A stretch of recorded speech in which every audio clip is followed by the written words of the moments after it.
আসসালামু আলাইকুম, কেমন আছেন সবাই? আমি আছি আলহামদুলিল্লাহ আলহামদুলিল্লাহ। আহ, সবসময় আল্লাহ শুকর, আল্লাহ যেভাবে রাখছে। আমার অবস্থা হচ্ছে কি, ওই যে ইন্ডিয়া এক হকার আছে না, সাংবাদিক, ওই যে মাঝে মধ্যে বলে বাংলাদেশ থাকবে না, বাংলাদেশ থাকবে না বলে মাঝে মধ্যে ই করে না, খুব হকারি করে। আবার বলে যে হচ্ছে চিটাং নিয়ে নিতে চায়, আবার বলে যে আমার আজ মন খারাপ, আজকে আমি জোরে কথা বলবো না, আমি আস্তে কথা বলবো। সেম ঘটনা আমার ওই যে ওই কি ময়ূক না কি জানি একটা, মানে হকার সাংবাদিক বললে সবাই চেনে, ময়ূক বললে চিনবে না। তা আমার অবস্থা ওই যে ওই হকার সাংবাদিকের মতন হয়েছে। আমি আসলে ভারাক্রান্ত, বিকেলে বেরোবো, নিকেতনে যাব মেহেদী হাসান হৃদয়ের অফিসে। তো এই যে মাত্র খুললাম একটু আগে, আমি মানে ড্রেস খুললাম, প্যান্ট খুললাম। তো ওই বিকেল থেকে রেডি হয়ে বসে রয়েছি কেন, 3টার দিকে প্যান্ট ট্যান্ট পরে রেডি হয়েছি, তখন দেখি একটা খেলা হচ্ছে, আপনার হচ্ছে চিটাং আর হচ্ছে ইয়ের খেলা, রাজশাহীর খেলা। তো চিটাং এর বিরুদ্ধে খুলনা যেভাবে পিটাই 200+ করছিল, আজকে চিটাং ওইভাবে পিটাইছি ইচ্ছা মতো। উসমান নাম করে একটা প্লেয়ার, সে 60 বলে সম্ভবত 162 বলে 123-এর মতো করছে, ইচ্ছা মতো পিটাইছে। মানে মানে রাজশাহীরে একদম পুরো 12টা বাজাই দিছে, মানে চরম লেভেলের হারাইছে। মানে ঢাকা এর আগে 2টা ম্যাচ যেভাবে হারছে, আজকে রাজশাহী ওইভাবে হারছে। এবং চিটাং মানে খুব ফ্যাশন ট্যাশন করতেছিল, বিদেশি মডেল আনছিল, শহীদ আফ্রিদিরে আনছে, জিততে প্রথম একটা ম্যাচ হারছে। এবং ইভেন ওদের প্রথম ম্যাচে হেলমেটও দেখবেন গুলিস্তান থেকে কিনছিল আমার মনে হয়, মানে হেলমেট, ভালো হেলমেট ওই সময় এসে পারে নাই। তো মানুষ তো সমালোচনা করে, আজকে খুব সুন্দরভাবে তারা দিচ্ছে, হেলমেটও নতুন আসছে। ওই মানে মডেল যে কানাডিয়ান মডেল, সেও খুব উত্তাপ ছড়াইছে। এবং শহীদ আফ্রিদি অ্যাপ্রিসিয়েট করছে, তার দেশের লোক একটা সেঞ্চুরি করছে। এটা আলাদা সাবজেক্ট। সাবজেক্ট হচ্ছে আমাদের আজকে ঢাকা এবং খুলনা। আপনারা আমাকে যারা দীর্ঘদিন থেকে ফলো করেন তারা জানেন আমার বাড়ি খুলনা। খুলনা মানে খুলনা বাগেরহাট।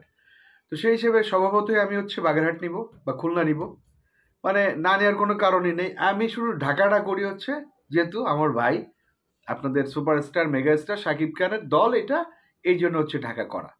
এই ছাড়া আর দ্বিতীয় কোনো কারণ নেই। দেখেন ঢাকা হারছে কখন জানেন? এই লাস্ট 3টা ওভারে, লাস্ট ওভারে হারছে 23 রান নিছে লাস্ট ওভারে আপনার এই ইয়া খুলনা। তো খুলনা 23টা রান নিল, তখনই আমার কেন জানি মনে হয়েছে যে না, মানে এমন একটা সিচুয়েশন ছিল, প্রথমে তো খুব বাজে সিচুয়েশন ছিল, তারপরে মনে হইলো যে 150-এর ভিতরে প্যাকেট হয়ে যাবে। ওই রান 150+ হয়ে গেল। আমাদের ভালো বোলার নেই, ভালো ব্যাটসম্যান নেই, ভালো মিডিল অর্ডার নেই, ভালো অলরাউন্ডার নাই। এক মুস্তাফিজ কি করবে? মনে করেন ক্রিকেট কিন্তু একার খেলা না, যে এখানে আমাদের মেগাস্টার শাকিব খান একাই খেলে দিল, ওইখানে কিন্তু একা খেলা না, 11 জন নিয়ে খেলতে হয়। তো সেই 11 জন কারা দেখেন?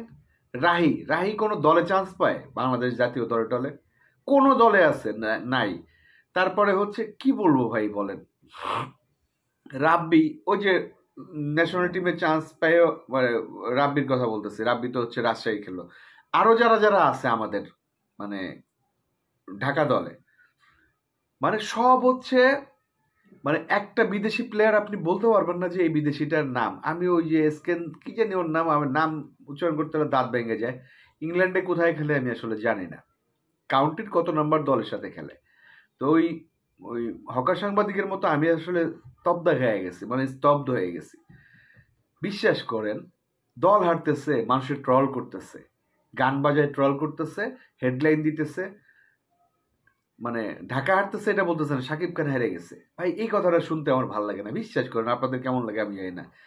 শাকিব খান হেরে যাচ্ছে এই কথাটা শুনতেই আমার ভালো লাগে না। যে লোকটা ইন্ডাস্ট্রিকে চালাইতেছে গত 15-20টা বছর, তার নামে হেডলাইন হইতেছে শাকিব খান হেরে গেছে। হারছে কিন্তু ঢাকা, কেন? কারণ এটার সাথে সাকিব ভাই জড়িত। আমার মনে হয় সাকিব ভাই ক্লিয়ার করা উচিত। সাকিব ভাই যেহেতু ক্রিকেটটা বোঝে না, আমার মনে হয় না ওইভাবে বোঝে, কারণ ক্রিকেট দেখার মতো তো সময় তার নাই। আপনার মনে আছে ওই যে যে দলটা গুছাইতেছিল, ধাড়িয়ালা একটা পিচ্ছি পোলা, আমি তার জীবনে দেখিনি, সে আসলে ক্রিকেট ঠিক মতো বোঝে কিনা সেটাও জানি না। ওই যে হারলাইনের প্রতিনিধি হয়ে যে কথা বলতো যে কোন কোন প্লেয়ার নিবে, ভাই একটা পুরনো প্লেয়ার সাব্বিরে নিছে, সাব্বির তাও একটু শ্রীলঙ্কা যে খেলছে সাব্বিরে খেলা, মোটামুটি তো ফর্মে ছিল ছেলেটা। একটা ছেলে ফর্মে নেই, আজকেও রিটার্ন কত করছে দেখছেন, অবস্থা দেখছেন, যা তা হচ্ছে ভাই। তিশারা সেঞ্চুরি করছে, সেঞ্চুরি কি করবে, খাবে, নিয়ে খাক। তো ব্যাপার হলো হারুক, আরো হারতে থাকুক, সপ্তমে হোক। সাকিব ভাইয়ের এটা আসলে এখান থেকে দেওয়া উচিত, মানে এই ব্যাপারে আর কথা না বলা উচিত।